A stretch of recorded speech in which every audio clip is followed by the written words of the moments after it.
سکھاؤ اپنی اولاد کو، اپنی نسلوں قرآن سکھاؤ اپنی نسلوں کو۔ آپ اگر اپنی نسلوں کو قرآن نہیں سکھائیں گے تو پھر آپ یقین جانیے باپ مر گیا،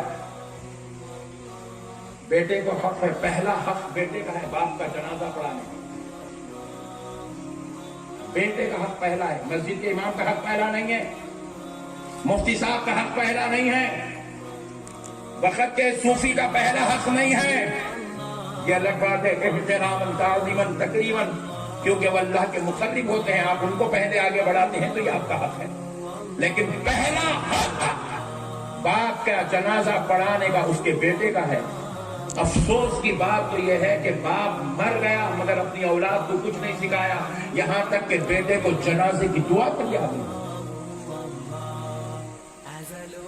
جنازے کی دعا یاد نہیں ہے۔ اب ایک باپ سوچنے پر مجبور ہے کہ اب وہ اپنے رب کی بارگاہ پہنچ جائے گا تو کیا جواب دے گا اللہ کے سامنے جب اولاد کا حساب لیا جائے گا؟ کہ ہم اپنی اولاد کو اس لیے پیدا کرے تھے کہ گنجٹی بن جائے، کیا وہ جواری بن جائے، کیا وہ پتہ کھیلنے والے بن جائیں، کیا وہ شرابی بن جائیں، کیا وہ جو ہے ٹک ٹاک کے اینکر بن جائیں؟ کہ اپنی اولاد کو ہم نے اس لیے پیدا کیا کہ وہ نعوذ باللہ کی من ذالک شراب کے اڈوں کی زینت بن جائے؟ کیا اس لیے پیدا کیا کہ وہ واٹس ایپ کے ذریعے، فیس بک کے ذریعے، چیٹنگ کے ذریعے سے عیاشی کرتے، عاشقی کرے، وہ گناہ کا کام کرے، بدکاری کرے، سیاہکاری کرے، غلط کام کرے؟ کہ ہم نے اس لیے پیدا کیا کہ دوزخ میں کچھ لوگوں کی کمی تھی تاکہ ہم 4 بچے پیدا کر کے دوزخ کے کتے بناتے پھرے؟ کہ ہم نے اس لیے پیدا کیا تاکہ مسلم معاشرے کا نام ہماری اولاد بدنام کرتا پھرے؟ کہ ہم نے اپنی اولاد کو اس لیے پیدا کیا کہ وہ کسی کی بیٹیوں کو چھیڑتا پھرے؟ نعوذ باللہ۔ کہ ہم نے اس لیے پیدا کیا کہ ہماری اولاد دنیا میں جا کر پورے معاشرے کو بدنام کر دے، تتر بتر کر دے، ماحول خراب کر دے؟ نہیں، خدا کی قسم، اللہ کی قسم، ہم نے اس لیے اولاد کو پیدا نہیں کیا۔ یہ پیدا کرنے کا حق نہیں ہے، یہ پیدا کرنے کی ضرورت نہیں ہے۔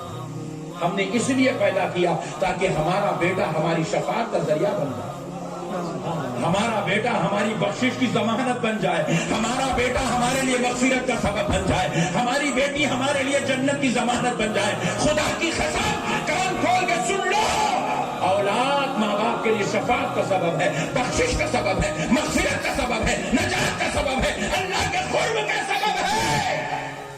کب ہے؟ سنو کان کھول کر، جب ایک باپ اپنی اولاد کو حافظ قرآن بناتا، قسم رب ذوالجلال کی، وہ حافظ قرآن کو اللہ اس وقت تک جنت میں داخل ہونے نہیں دے گا جب تک وہ اپنے ساتھ اپنی ماں اور اپنے باپ کو ساتھ میں نہیں لے لے گا۔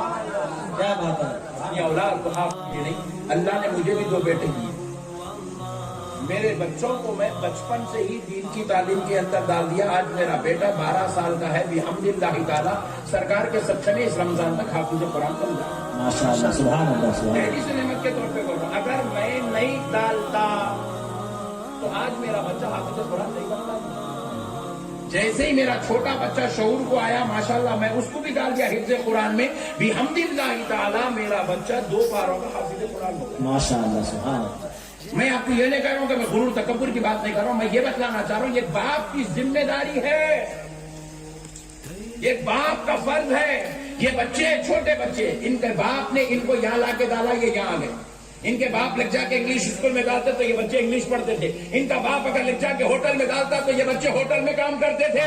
یہ باپ، یہ آج یہ 3 حافظ قرآن سامنے بیٹھے ہیں، قسم رب ذوالجلال کی، ان کی کوئی حماقت نہیں ہے، ان کے حافظ بننے میں ان کے باپ کا ہاتھ ہے، ان کی ماں کا ہاتھ ہے، ان کے ماں باپ نے ان کو حافظ قرآن۔ یہ ماں باپ کے ڈیسیشن پر ڈیپینڈ کرتا ہے، اسی لیے اللہ بروز محشر اولاد کی تربیت کے تعلق سے ماں باپ کو سوال کرے کہ تم نے اپنی اولاد کی کیا تربیت کی؟ ارے میرے بھائی، آپ جنت میں جانا چاہ رہے نہیں جانا چاہ رہے؟ کون کون جانا چاہ رہے؟ ہاتھ اٹھاؤ۔ چھوڑ دو، پھوکٹ میں ملتی، پھوپا کی ہے جنت،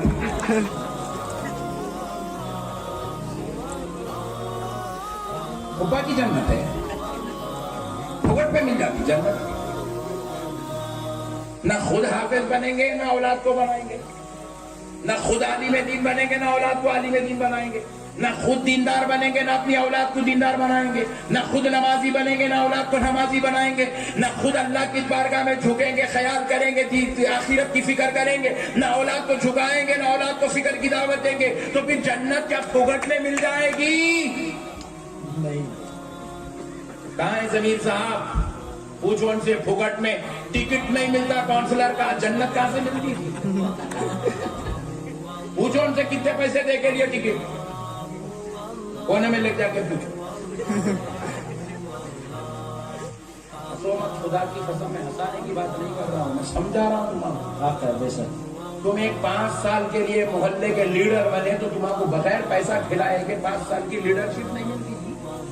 وہ تو جنت ہے، جنت انبیاء ہوں گے جہاں پر میرے آقا رونما جلوہ نما ہوں گے، ساری کائنات اپنے سر کی آنکھوں سے آمنہ کے لال کا دیدار کرے گی۔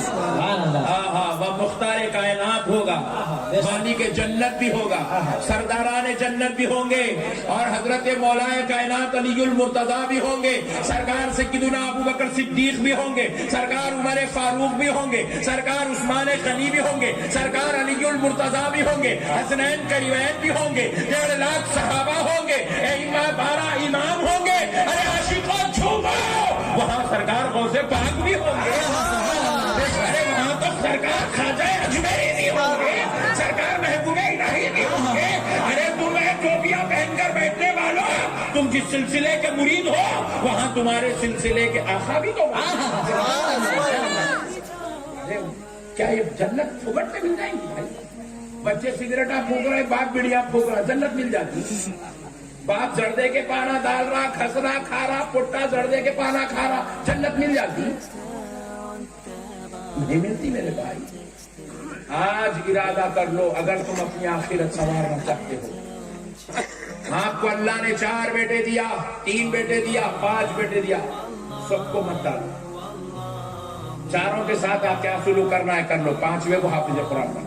سبحان اللہ، سبحان اللہ۔ 3 کے ساتھ کیا کرنا ہے کر لو، 4تھے کو حافظ قرآن بنا۔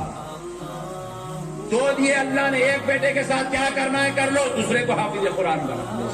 اللہ نے 1 بیٹا 1 بیٹی دی ہے، بیٹی کے ساتھ آپ دنیا کی تعلیم کیا دلانا چاہتے دلا لو، بیٹے کو حافظ قرآن بنا، تاکہ تمہاری آخرت بہتر ہو جائے، جنت مضبوط پکی ہو جائے، اللہ راضی ہو جائے، زندگی میں پیدا ہونے کا مقصد پورا ہو جائے۔ ہمارے گھروں میں بھی تو کوئی ہو قرآن کی تلاوت کرنے والا۔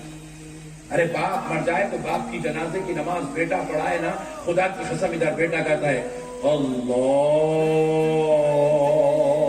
اکبر، یہ ایک تکبیر عالم دین حافظ قرآن بیٹے کے زبان سے نکلی، خدا کی قسم میرا ایمان ہے بیٹے کی باپ کی مغفرت ہوگی، مغفرت ہوگی باپ کی۔ حافظ قرآن کا عالم دین کا باپ مر جائے، خبر میں چلا جائے، خود تو عالم نہیں تھا، خود تو حافظ قرآن نہیں تھا، مگر رسول اعظم صلی اللہ علیہ وسلم ارشاد فرماتے ہیں باپ نے ایسی اولاد چھوڑ کے گیا جس کا بیٹا حافظ ہے، عالم ہے، دیندار ہے، علم والا ہے۔ آقا ارشاد فرماتے ہیں باپ نے اپنے بیٹے کو علم والا بنایا، اور اب وہ بیٹا باپ کے مر جانے کے بعد دنیا میں دین کا کام کر رہا ہے، کئی مسجد میں بیٹھ کے درس قرآن دے رہا ہے، کسی مسجد میں درس حدیث دے رہا ہے، کسی مسجد میں تقریر کر رہا ہے، کسی مسجد میں جمعہ پڑھا رہا ہے، کسی عیدگاہ میں جا کر لوگوں سے خطاب کر رہا ہے، کسی محفل میں بیٹھ کر اللہ رسول کی بات کر رہا ہے، یا گھر میں بیٹھ کر قرآن کی تلاوت کر رہا ہے، رمضان میں اعتکاف کر رہا ہے، موقع ملے تو عمرہ اور حج کر رہا ہے، عزت خواہ اور خیرات کر رہا ہے، صدقات اور زکات ادا کر رہا ہے۔ آقا ارشاد فرماتے ہیں باپ تو مر گیا مگر بیٹا زندگی میں، مگر بیٹا زمین کے اوپر دین کا کام کر رہا ہے، دین کی خدمت کر رہا ہے، نیک عمل کر رہا ہے، باکردار ہو کر زندگی گزار رہا ہے۔ بیٹے کا ایک ایک نیک عمل پر صرف بیٹے کو ثواب نہیں ملے گا، خبر میں آرام کرنے والے باپ کو بھی اس کا ثواب دیا۔ سبحان اللہ، بے شک خبر میں آرام کرنے والے باپ کو بھی بیٹے کے عمل کا اجر خبر میں پہنچا دیا جائے۔ یہ صدقہ جاریہ ہے، اپنی اولاد کو عالم دین حافظ قرآن کی بناؤ میرے بھائی۔ کیوں اپنی اولاد کو آپ دوزخی بنانا چاہ رہے ہیں؟ ہمارے بچے دیکھو بھائی 14 سال کی عمر میں بچہ سگریٹاں پی رہا،